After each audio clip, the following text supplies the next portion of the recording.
টুপিবিহীন সালাত আদায় করলে কি সালাতের পরিপূর্ণ নেকি পাওয়া যাবে?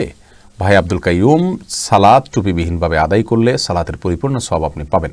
কারণ সালাতের সাথে টুপির সম্পর্কটা আসলে আমরা যেরকম মনে করি এরকম না। কারণ হলো টুপি পরা এটাকে অনেক ওলামা কেরাম সুন্নত বলেছেন, তবে সেটা সুন্নতে আদাহ, সুন্নতে ইবাদত নয়, অর্থাৎ অভ্যাসগত সুন্নত। নবী সাল্লাল্লাহু আলাইহি ওয়াসাল্লাম বা সাহাবীরা পড়েছেন, এটা প্রমাণ পাওয়া যায়, কিন্তু এটা পড়লে কোনো ফজিলত আছে, আলাদা কোনো নির্দেশ আছে এরকম নাই। আর নামাজের সময় মাথা ঢাকতে হবে এরকম আলাদা কোনো নির্দেশ নাই। তবে হ্যাঁ, সালাতের সময় আপনার আল্লাহ সুবহানাহু ওয়া তাআলা নির্দেশ হলো ইয়া আইয়ুহাল্লাযীনা আমানু খুযু যিনাতাকুম ইনদা কুল্লি মসজিদ, তোমরা প্রত্যেক সালাতের সময় সুন্দর পোশাক আশাক গ্রহণ করো।